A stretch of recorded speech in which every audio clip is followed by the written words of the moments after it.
Casa Manuel da Riaga. A Casa Manuel da Riaga, instituição que está sediada, é um núcleo do Museu da Horta que está sediado na ilha de Faial e, como é evidente, foi com um enorme prazer que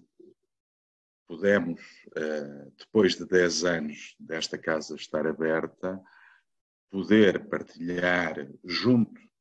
do próprio Manuel da Riaga essa sua evocação, ligando o lugar de nascimento e de morte. Apesar dele não ser propriamente um católico convicto, era sem dúvida, creio eu, algo que lhe teria agradado, unindo dois sítios que estavam no seu coração, claramente, que era a cidade da Horta, que era a cidade de Lisboa. Hoje de manhã, quando estava a passear no Centro Histórico de Évora, quando cheguei, tinha no carro um aviso de um outro doutor, o doutor Mohamed, que prometia curas para todos os males de amor, profissionais, de saúde, de tudo e mais alguma coisa. Mas o doutor Mohamed não poderia estar senão nas antípodas daquilo que era o pensamento e a ação de Manuel da Riaga, que era um positivista empedernido, que não caía na tentação do romantismo, nem do Antero-de-Quentral, o seu absolutamente aquela tendência para o deprimido, para a depressão, para o fatalismo, ou para o romantismo existente de outro seu contemporâneo, também açoriano, o Teófilo Braga, que ia à história evocar a alma mater, o Volk, poderíamos dizer, porque eles estavam todos influenciados pelos filósofos alemães, o Volk do lugar, que é um misto entre a terra e a sua cultura, e que o Teófilo Braga explorou muitíssimo bem nos seus trabalhos de história da literatura, nomeadamente nessa ressurreição que ele fez, fantástica, não de Lázaro, mas de Viriato, que também foi muito importante para a maneira como os portugueses se olham a si mesmos hoje em dia. Eu gostaria de primeiro chamar a atenção que este percurso do Manuel da Riaga, que começa na Horta e na sua vizinha Ilha do Pico, é absolutamente estruturante para a maneira de ser e para o caráter desta figura maior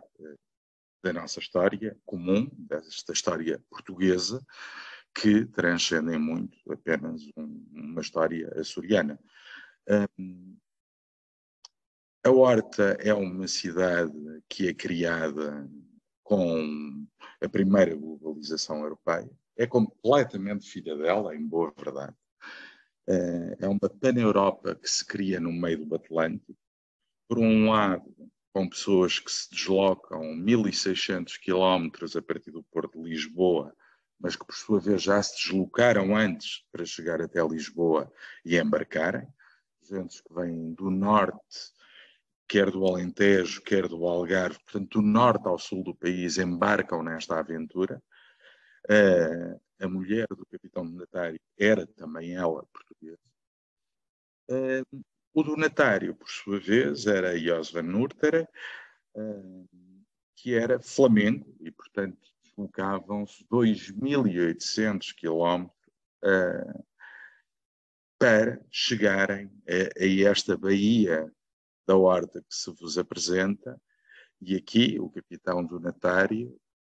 através de um golpe publicitário, tentou vender este destino como um dos mais apetecíveis. Vendeu-o como as Ilhas Cassitérides, que eram umas ilhas que seriam ricas em prata e estanho. O único problema é quando as pessoas chegaram lá, perceberam que não havia nem prata nem estanho. Portanto, ficaram um bocadinho, digamos, transtornadas, sentiram-se defraudadas e legitimamente defraudadas pelo seu capitão donatário, que os fez embarcar tantos mil quilómetros de mar adentro, um mar que ainda era completamente tenebroso, um mar assustador, um mar que ainda não se dominava, mas que ele, por sorte, levava sementes nos bolsos, costuma-se dizer, por um lado, conseguindo que rapidamente o trigo florescesse e, portanto, conseguindo rapidamente pão para aqueles que o acompanharam, e, por outro lado, no outro bolso levava umas sementes de pastel, uma planta tintureira que dava um azul fantástico nos tecidos e que foi, sem dúvida, aquilo que impediu que ele, de donatário, não passasse afinado. O que é certo é que rapidamente estes dois produtos entram na economia mundi e, por um lado, este trigo que florescia e germinava no Faial ia abastecer Lisboa, a grande metrópole, ia abastecer a Madeira, que se dedicava à produção de açúcar e, portanto, não à produção de pão, mas tinha de comer pão porque era a base da sua alimentação. E era este trigo também que acudia às múltiplas praças do norte da África, que, embora tivessem junto as zonas que tinham trigo, na realidade a ocupação não conseguia deixar de ser verdadeiramente litorânea, quase de interface mesmo, e, portanto, não se conseguia, muitas das vezes, escolher o pão que se via ao longe. E, portanto, a ilha de Faial, bem como outras, muitas das ilhas açorianas, foram, desde o século XVI e ao longo, até meados do século XVII, verdadeiros celeiros para alimentar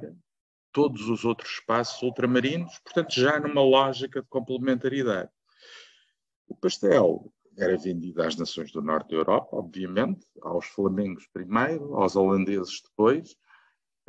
e, portanto, esta comunidade que se cria aqui de gente do norte e do sul da Europa era uma espécie de pan-Europa antes da própria Europa se vir sequer imaginar como uma área comum, como nós hoje a concebemos, não é? Esta primeira ocupação certamente lhe deu caráter, a sua riqueza também atraiu outros comunidades que se foram sediando também nesta urbe que crescia, a urbe desta ilha, esta cidade-estado, cidade-ilha, aquilo que queiramos chamar, mas que também atraía outros de forma mais violenta. E, portanto, teve 2 ataques de corsários britânicos no final do século XVI e depois, quando do início do reinado de Dom Filipe II, o Faial foi tomado de uma forma particularmente violenta e hostil, e tudo isto deixou muitas marcas neste, quase que poderíamos dizer, estragaram este paraíso perfeito, universalista, esta mini torre de Babel que existia no meio do Atlântico e levou-a a um impulso enérgico na sua arte de fortificação, que até lá tinha sido uma preocupação menor, até porque estavam longe dos conflitos dos palcos europeus, portanto, iam seguros até então. Mudou também a lógica de culturas de mercado e foram-se começar a dedicar a uns produtos que também ofereciam mais segurança. Falamos essencialmente de vinho e de aguardente, que caldavam os espíritos dos marinheiros que aqui aportavam e que, portanto, em vez de tomarem a cidade, tomavam-se de rixas nas tascas e nas tabernas, onde jogavam a sua sorte e consumiam o tabaco e, por vezes, para se acalmar, consumiam as muitas senhoras que também existiam para acudir estes homens de longos períodos embarcadiços e que, portanto, olhavam para este espaço como uma ilha dos amores de Camões. Aliás, o Teófilo Braga afirma que a Ilha dos Amores foi inspirada precisamente na Ilha Terceira, mais concretamente na cidade de Angra. Mas o que é certo é que a partir de meados do século XVII, o principal porto de todos os Açores, onde todos paravam, passou a ser a Horta e, portanto, essa Ilha dos Amores teve uma transfega de uma ponta para a outra do grupo central. A ilha, em simultâneo, foi sempre também associada a uma certa liberalidade de costumes. O bispo estava longe, os grandes senhores feudais estavam noutra ilha chamada de São Miguel e, portanto, havia aqui um grande poder de adaptação. Daí que, por parte do resto do arquipélago, chamavam esta ilha a Ilha dos Contrabandistas. Isto é absolutamente notável, porque quando nós pensamos nestes contrabandistas, um daqueles que nos vem à memória é precisamente Martin Berhaim, portanto, um judeu da Boémia, que casou com a filha do capitão Donatário e que veio para o Faial. E ao voltar do Faial, imagina e criou a primeira esfera planetária de que há história no mundo ocidental. Esta primeira esfera terrestre é influenciada por esse ir e vir, porque quando nós vamos para longe é para melhor nos conhecermos a nós próprios. E, portanto, se começamos com Martin Berhaim, o que é certo é que ao longo, principalmente a partir de meados do século XVII, mas ao longo de todo o século XVIII e depois com muita continuidade no século XIX e depois XX mesmo,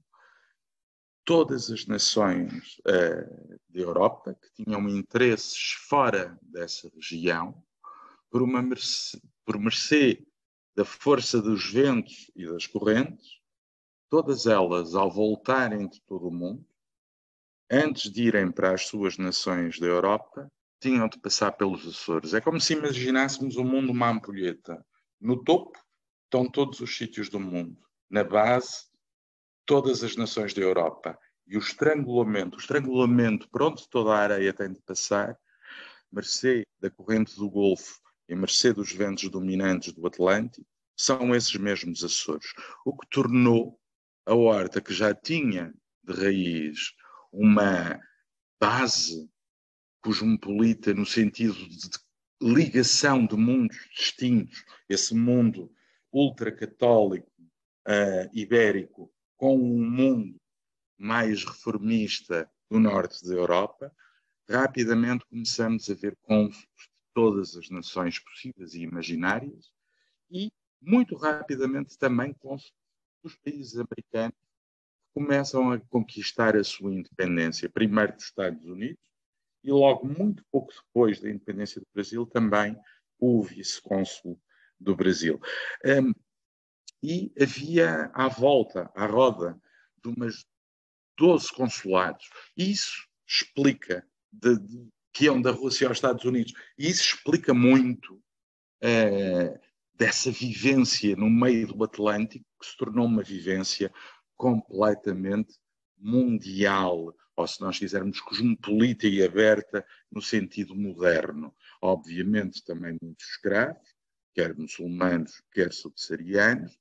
obviamente também muitos outros, já com respaldo depois também no Brasil, e portanto já brasileiros ou brasileirados, como lhe queiramos chamar, ou seja, mais candomblé do que propriamente animistas, e evidentemente também temos de pensar nos cativos que eram apanhados pelos barcos piratas do Magreb e que iam para o norte da África e alguns deles eram resgatados e voltavam ao Faial e traziam com eles costumes novos ou se calhar não tão novos assim, mas muitas das vezes até um bocadinho já esquecidos. E tudo isto mistura-se e cria uma sociedade completamente nova, apesar de, se nós quisermos, estruturalmente ela ser do antigo regime português. Esse mundo continua todo debaixo d'água e, por outro lado, essa sociedade do antigo regime via-se essencialmente através de pequenas coisas. E uma delas é o vulcanismo e o sismismo endémico dos Açores. Para nós termos noção da resiliência destas pessoas, só no século XX o Faial sofreu 3 sismos, 1926, 1973 e 1998. E ainda teve uma erupção vulcânica fortíssima, que criou aquilo que vos agora apresento, que é os Capelinhos, e mesmo assim as pessoas resistem. E teve pestes e tudo mais. E já no século XXI passa-se o mesmo e as pessoas continuam a lá morar.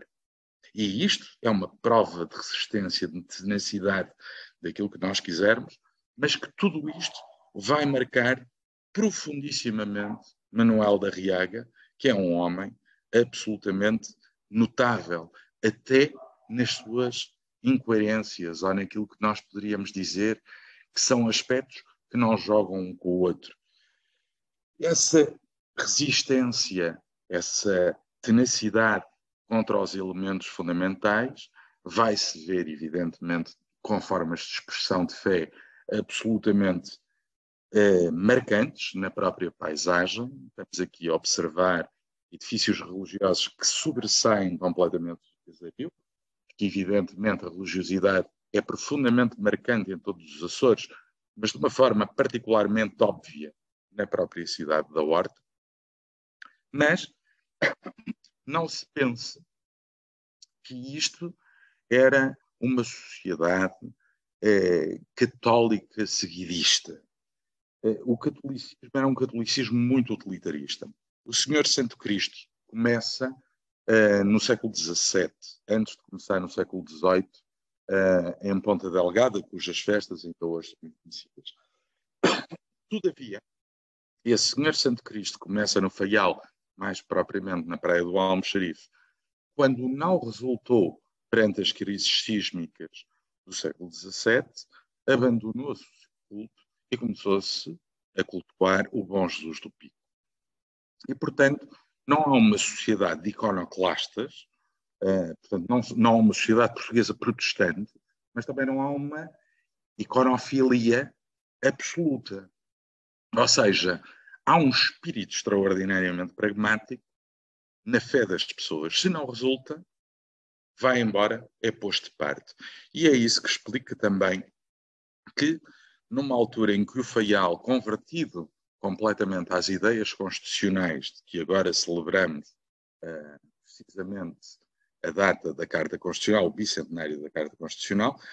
é quando o início das ideias constitucionais que rapidamente chegam ao Faial através dos ingleses e dos americanos e dos próprios franceses, que também estavam representados, mas essencialmente, maioritariamente, pelos marinheiros ingleses e americanos, essas ideias rapidamente se difundem, torna-se o elo de iniciação da maçonaria em todo o arquipélago dos Açores, mas também, porque não dizê-lo em grande verdade, também em Portugal teve um grande contributo logo desde o início, mas, à boa maneira faialense, quando se dá as batalhas da Guerra Civil, a primeira coisa que se faz é rezar uma igreja, 3 conventos, ou seja, metade deles, e todos os outros foram transformados e mantiveram-se de pé apenas pela sua utilidade. Portanto, se nós quisermos, o comportamento humano mimetiza o comportamento dos terremotos e dos resultados das erupções vulcânicas e, portanto, não há um culto pelo passado. Para nós termos ideia, em 1850 já existia um hotel na Horta. Já existia turismo, mesmo na sua fase inicial em Madeira, e o Faial são os primeiros sítios com as narrativas de Humboldt. No entanto, o primeiro museu vai ter de esperar 100 anos. Vai ter de esperar 100 anos até ser criado. E é este estado de espírito, é esta maneira de estar, em que até as pedras da calçada eram constitucionais e o pico está sempre presente pela sua proximidade, com uma distância, se nós quisermos, quase de Lisboa até Almada, e em que os interesses dos senhores do Faial estão também nas propriedades da ilha adjacente, imediatamente à frente, que nós temos os Arriagas, precisamente neste contexto, com as suas vinhas da Madalena, e onde nós iremos ver, nessa Ilha do Pico, uma extensão da ligação e o início da roteirização, até do próprio turismo, como ele se concebe, entre a caldeira e a subida à montanha, de duas ilhas diferentes, mas que estão ligadas, que segundo a Dona Luísa de Gusmão eram gêmeas, e que, segundo muitos outros, todos nós queríamos era fazer pontes sobre o canal para ligar as duas. O Museu da Horta é um museu já relativamente tardio, é o primeiro museu da autonomia. A autonomia de 76, o Museu da Horta é criado em 77, menos de um ano depois da autonomia, e precisamente com essa função de reequilibrar entre as antigas capitais de distritos, portanto, Ponta Delgada em São Miguel, Angra do Heroísmo na Ilha Terceira e a Horta na Ilha do Faial, e em 2011 ganhou um novo núcleo, que é a Casa Manuel da Arriaga, depois de um fortíssimo movimento cívico que conseguiu travar aquilo que seria a sua destruição em prol da criação de um bairro habitacional moderno e conseguiu também travar a criação de um estacionamento na zona do centro histórico. Esse movimento é absolutamente notável, foi, digamos, coordenado pela Associação dos Antigos Alunos do Liceu da Horta, teve um efeito imenso, porque não há muitos movimentos sociais e muito menos movimentos de salvaguarda de património organizados nos Açores, é uma tradição que não tem. Se nós formos comparar, por exemplo, com a Sociedade Arqueológica Lusitana de 1850 para salvaguardar as ruínas de Troia, portanto, está muito atrasada. De Troia, de Setúbal, atenção, ou com o movimento do André de Rezende ou do Frei Manuel de Cenáculo, todos eles conhecidos, obviamente, pelos açorianos, ou pelo menos pelas elites açorianas, que são bastante cultas, e que estão sempre a acompanhar os movimentos,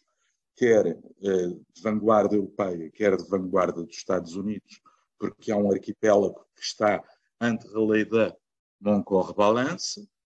permanentemente assim, pelo menos desde o século XVI, com a primeira vaga de imigração açoriana para o Brasil, mas tem ainda um terceiro núcleo que lhe foi adstrito há um ano, apesar de ainda precisar de obras, que é a Trinity House e a Joint Cable Station, onde futuramente estará um núcleo museológico dos cabos submarinos, uma vez mais a unir continentes através da comunicação e dessas relações. Pequenas notas apenas para vos chamar a atenção, estas datas não interessam para nada, aquilo que interessa é que se perceba que o movimento de salvaguarda de património é um movimento evidentemente de elites, dentro da cidade da Horta. Muitas das vezes, aqueles que mais defendem esse património são aqueles que migraram para Lisboa e, no entanto, estes movimentos partem todos de particulares e que depois, com influência até das próprias juntas gerais, é que se vai criar o primeiro museu municipal, que também não dura muito tempo, abre muito pouco tempo. A Horta já estava pejada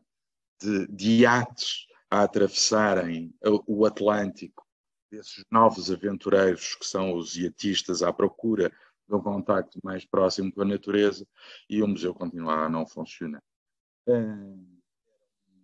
um ato falhado, mas os hotéis continuavam a funcionar maravilhosamente bem, os concertos, os teatros, os cinemas, foi dos primeiros sítios a passar filmes, teve um movimento teatral fortíssimo, mas a relação com a coisa do passado, com o objeto narrativo do passado, foi sempre uma relação problemática, precisamente por causa disso que eu vos falei, de uma religiosidade extraordinariamente utilitarista e que forma as ideias. Aqui uma pequena referência aos meus antecessores, porque lutaram bravamente para chegarmos ao ponto onde estamos e, claro, olharmos para que essa realidade mantém-se hoje, ou seja, nos estudos públicos que nós fizemos durante a Covid, percebemos claramente que muito poucas pessoas que habitam o Faial frequentam o museu. E se isto era verdade para o museu, mais ainda era verdade para a Casa Manuel da Riaga, onde as pessoas ainda não se tinham identificado. Ora, isto é visível nos números e falemos então da Casa Manuel da Riaga. A Casa Manuel da Riaga foi um projeto, do meu ponto de vista, enquanto arqueólogo, infeliz de reabilitação. Independentemente de ter ficado muito bonito, aquilo que se fez foi deitar abaixo e fazer de novo, tal e qual como estava. É uma moda muito tradicional no nosso país, infelizmente muito comum também nos Açores. Eu defendo outro tipo de intervenções, em que uma casa seja o mais respeitada possível quando nós estamos a falar daquilo que nós pretendemos conservar e, evidentemente, ela foi adaptada, não vamos discutir isso, passou de casa-museu a casa-memória, que é aquilo que é,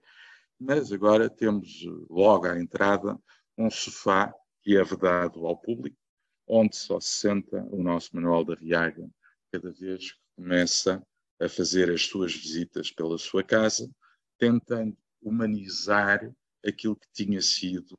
desumanizado. O Manuel da Riaga, eu vou-vos começar a mostrar, o Manuel da Riaga era um indivíduo interessantíssimo,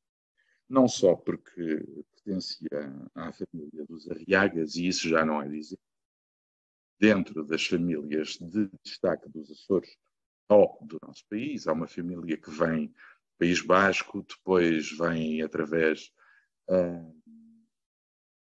de França para a Horta, estão muito ligados ao tráfico naval internacional e, obviamente, também à produção de vinho e aguardente, que exportam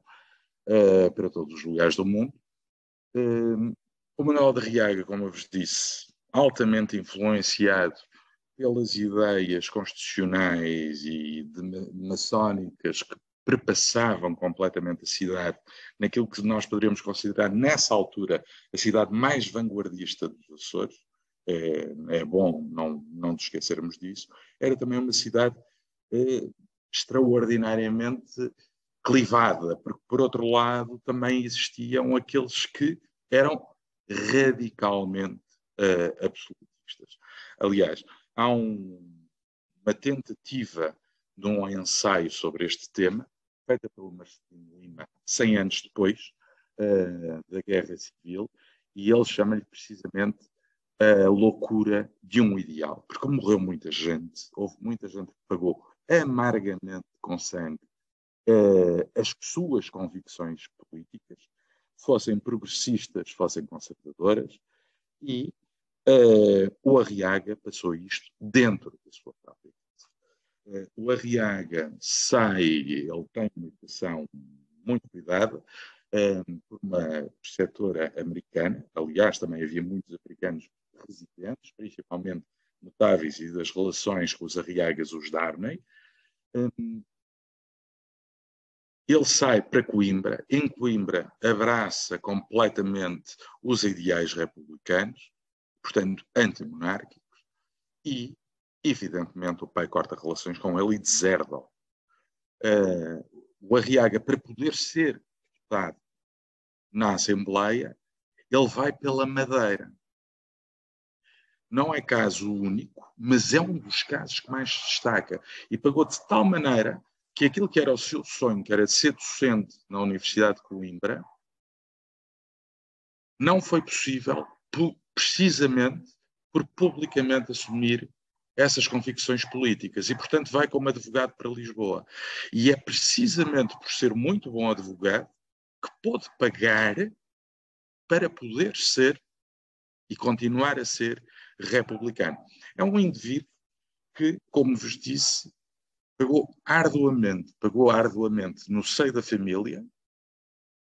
por ter sido deserdado, como é evidente, mas por ter deixado de falar com todos os seus elementos, por ordem do pai, obviamente, enquanto o pai foi vivo, e também pela incapacidade de progressão dentro do aparelho de Estado. Como é evidente, quando se dá a implantação da República em 1910, Manuel de Arriaga já era um homem extraordinariamente vivido e experimentado. Era um homem que cultivava os caminhos difíceis e não ia pelos atalhos. Daí que eu disse que o professor Mohammed seria sempre a sua antítese, porque não havia rezas nem benzeduras para aquilo que ele acreditava. Ele acreditava profundamente no trabalho interno através de um raciocínio cartesiano, se nós quisermos, racionalista ao máximo, retirando e analisando as coisas ao pormenor. E, portanto, cada vez que ele falava, era resultado de uma profunda convicção. E é esse respeito imenso que faz com que, em 1911, mesmo já com o estalar de várias alas republicanas, seja Manuel de Arriaga o escolhido e o mais consensual, o mais votado, portanto, para poder ser o primeiro presidente da República eleito. Ele não era, digamos, um homem que nos dava um discurso absolutamente apaixonante e galvanizante. Ele não era, digamos, assim. Ele dizia-nos a verdade. E ao dizer-nos a verdade, conseguia ser extraordinariamente desagradável, por mais polido e educado que fosse. E é essa coragem de seguir pelos caminhos difíceis que o leva a ser eleito, mas também que o leva a sair da própria presidência da República. Porque ele é o único homem numa sociedade plena de entusiasmos que chama a atenção que Portugal não deve entrar na Grande Guerra. Ou seja, os republicanos mais esquerdistas, por assim dizer, queriam ir para a guerra como forma de afirmação. Os mais moderados achavam que deviam ir para a guerra por uma questão de medo para não perder as colónias. E, obviamente, a reação monárquica queria que fôssemos para a guerra, para que perdêssemos a guerra, para que o regime caísse. Todos eles, num chinfrim ensurdecedor, enquanto o Manuel de Arriaga dizia: nós não podemos ir para a guerra porque temos gente a morrer de fome. E não podemos ir para a guerra porque esta guerra não nos interessa, porque nós não temos como ganhá-la nem como combatê-la. E foi assim que ele saiu da presidência da República e depois viveu o resto do tempo que lhe restou bastante amargurado e veio a falecer em Lisboa, na sua casa junto às Janelas Verdes.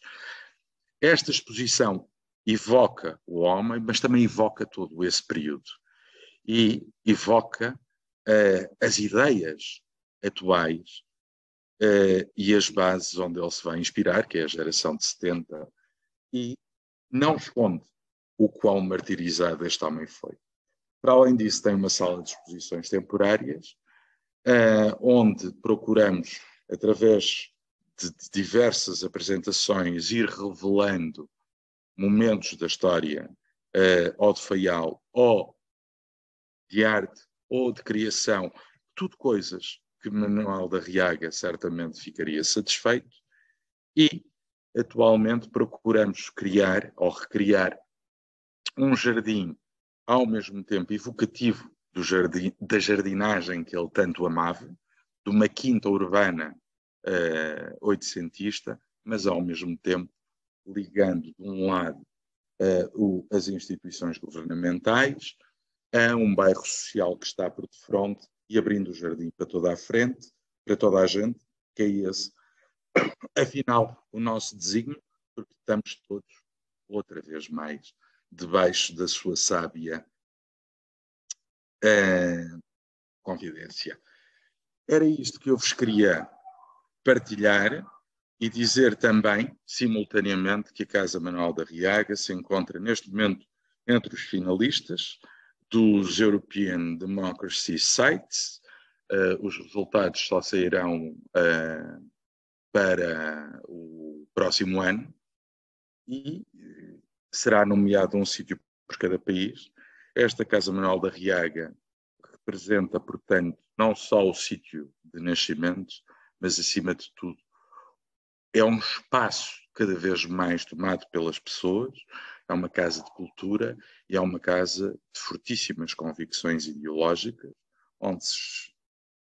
se divulgam os princípios do republicanismo, mas, acima de tudo, uma sociedade democrática, aberta, culta e que se espera melhor para o futuro.